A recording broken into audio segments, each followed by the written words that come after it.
حضرت موسیٰ اور خضر علیہ السلام کا واقعہ۔ اللہ تعالیٰ نے ارشاد فرمایا، جب موسیٰ علیہ السلام نے اپنے ساتھی سے کہا کہ جب تک میں 2 دریاؤں کے ملنے کی جگہ نہ پہنچ جاؤں ہٹنے کا خواہاں نہیں ہوں، خواہ برسوں چلتا رہوں۔ بس جب ان دریاؤں کے ملنے کے مقام پر پہنچے تو اپنی مچھلی بھول گئے، تو اس نے دریا میں سرنگ کی طرح اپنا رستہ بنایا، اور جب آگے چلے تو موسیٰ علیہ السلام نے اپنے ساتھی سے فرمایا کہ ہمارے لیے کھانا لاؤ، اس سفر سے ہم کو تھکان ہو گئی ہے۔ اس نے کہا، بھلا آپ نے دیکھا کہ جب ہم نے پتھر کے پاس آرام کیا تھا تو میں مچھلی وہیں بھول گیا تھا، اور مجھے آپ سے اس کا ذکر کرنا شیطان نے بھلا دیا، اور اس نے عجیب طرح سے دریا میں اپنا رستہ بنا لیا۔ موسیٰ علیہ السلام نے فرمایا کہ یہی تو وہ مقام ہے جسے ہم تلاش کر رہے ہیں، تو وہ اپنے پاؤں کے نشانات دیکھتے دیکھتے واپس لوٹ آئے۔ وہاں انہوں نے ہمارے بندوں میں سے ایک بندہ دیکھا جس کو ہم نے اپنے ہاتھ سے رحمت دی تھی اور اپنی طرف سے علم بخشا تھا۔ موسیٰ علیہ السلام نے ان سے کہا کہ جو علم آپ کو سکھایا گیا ہے، اگر آپ اس میں سے مجھے کچھ بھلائی کی باتیں سکھائیں تو میں آپ کے ساتھ رہوں۔ خضر علیہ السلام نے فرمایا کہ تم میرے ساتھ رہ کر صبر نہیں کر سکو گے، اور جس بات کی تمہیں خبر ہی نہیں اس پر صبر بھی کیسے کر سکتے ہو؟ موسیٰ علیہ السلام نے کہا، اگر اللہ تعالیٰ نے چاہا تو آپ مجھے صبر کرنے والا پائیں گے، اور میں آپ کے کسی حکم کی نافرمانی نہیں کروں گا۔ تو حضرت خضر علیہ السلام نے کہا، اگر تم میرے ساتھ رہنا چاہتے ہو تو مجھ سے کوئی بات نہ پوچھنا جب تک میں خود اس کا ذکر تم سے نہ کروں۔ تو دونوں چل پڑے یہاں تک کہ کشتی میں سوار ہوئے، تو خضر علیہ السلام نے کشتی کو پھاڑ ڈالا۔ موسیٰ علیہ السلام نے کہا، کیا آپ نے اس کو اس لیے پھاڑا ہے کہ سواروں کو غرق کر دیں؟ یہ تو آپ نے بڑی عجیب بات کی۔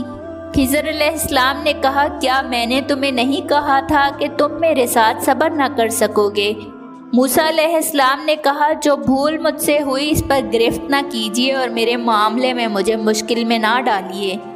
پھر دونوں چل پڑے یہاں تک کہ راستے میں ایک لڑکا ملا، تو خضر علیہ السلام نے اسے مار ڈالا۔ موسیٰ علیہ السلام نے کہا، آپ نے ایک پاک جان کو ناحق بغیر کسی قصور کے مار ڈالا، یہ تو آپ نے بری بات کی۔ خضر علیہ السلام نے کہا کہ کیا میں نے نہیں کہا تھا کہ تم میرے ساتھ صبر نہیں کر سکو گے؟ موسیٰ علیہ السلام نے کہا کہ اگر اس کے بعد میں پھر کوئی بات پوچھوں اپنے ساتھ نہ رکھیے گا۔ پھر دونوں چل پڑے یہاں تک کہ ایک گاؤں والوں کے پاس پہنچے اور ان سے کھانا طلب کیا۔ انہوں نے ان کی ضیافت کرنے سے انکار کر دیا۔ پھر وہاں خضر علیہ السلام نے ایک دیوار جھکی ہوئی دیکھی۔ خضر علیہ السلام نے اس کو سیدھا کر دیا۔ موسیٰ علیہ السلام نے کہا، اگر آپ چاہتے تو ان سے اس کا معاوضہ طلب کرتے تاکہ کھانے کا کام چلتا۔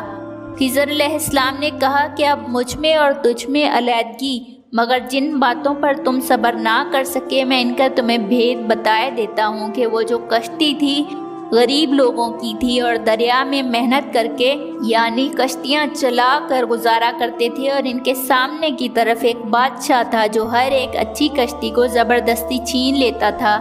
تو میں نے چاہا کہ اسے عیب دار کر دوں تاکہ وہ اسے غصب نہ کر سکے، اور وہ جو لڑکا تھا اس کے ماں باپ دونوں مومن تھے۔ ہمیں اندیشہ ہوا کہ وہ بڑا ہو کر بد کردار ہوگا، سرکشی اور کفر میں پھنسا دے گا، تو ہم نے چاہا کہ ان کا پروردگار اس کی جگہ ان کو اور بچہ عطا فرمائے جو پاک نیت، بہتر اور محبت میں زیادہ قریب ہو۔ اور وہ جو دیوار تھی سو وہ یتیم لڑکوں کی تھی جو شہر میں رہتے تھے، اور اس کے نیچے ان کا خزانہ مدفون تھا، اور ان کا باپ ایک نیک آدمی تھا۔ تو تمہارے پروردگار نے چاہا کہ وہ اپنی جوانی کو پہنچ جائیں اور پھر اپنا خزانہ نکال لیں۔ یہ تمہارے پروردگار کی مہربانی ہے، اور یہ کام میں نے اپنی طرف سے نہیں کیے، یہ ان باتوں کی حقیقت ہے جن پر تم صبر نہ کر سکے۔